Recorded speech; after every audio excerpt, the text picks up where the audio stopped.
नमस्कार मंडळी, स्वागत आहे तुमचं आपल्या चॅनलवर. तर आज आपण बनवणार आहोत महाराष्ट्राची एकदम फेमस आणि चविष्ट रेसिपी म्हणजेच मटकीची मिसळ भाजी.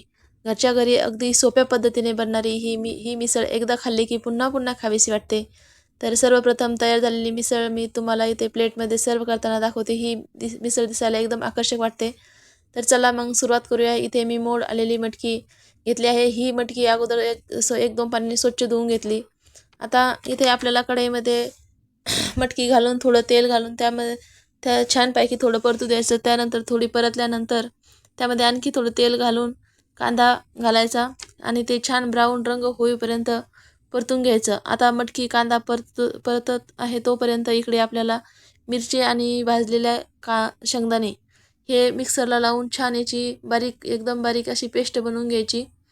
तर इकडे पेस्ट बनते. इकडे आता कांदा आणि आपली मटकी परतल्यावर यामध्ये थोडी मोहरी, जिरे, प्रवीण, हळद, मिरची पावडर घालून छान परतून घ्यायचं आणि त्यात थोडं पाणी घालून छान तेल सुटेपर्यंत परतून घ्यायचं.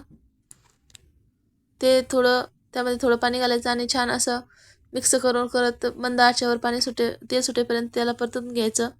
आता यामध्ये मिरच्या आणि शेंगदाण्याची पेस्ट घालायची आणि आपल्या कन्सिस्टन्सीनुसार त्यामध्ये पाणी ॲड करायचं. आपल्याला जेवढा रस्सा हवा आहे मटकीच्या भाजीला तेवढा रस्स्यासाठी आपल्या कन्सिस्टन्सीनुसार त्यामध्ये पाणी ॲड करायचं. चवीप्रमाणे मीठ घालायचं. आणि वरतून थोडी कोथिंबीर घालायची. आता मध्यम आचेवर काही मिनिटे शिजवल्यावर मिसळीला छान रंग, चव आणि सुगंध येतो. बस आता तयार आहे आपली झणझणीत चवदार मटकीची मिसळ भाजी. पाव किंवा भाकरीसोबत ही खाल तर आणखी अजूनच भारी लागते. आणि इथे मटकी आपल्याला मोड आलेली घ्यायची, त्यामुळे टेक्स्चर आणि चव पण छान लागते. आणि ही मटकी उकळत असताना जास्त शिजू द्यायची नाही, त्यामुळे ती एकदम पतली झाली तर ती छान लागणार नाही. या मिसळीचा रस्सा थोडा पातळ आणि झणझणीत ठेवा, यामुळे खायला पण छान लागतो. मटकीमध्ये प्रोटीन आणि फायबर खूप प्रमाणात असते, त्यामुळे मटकी ही हेल्थसाठी पण खूप छान असते.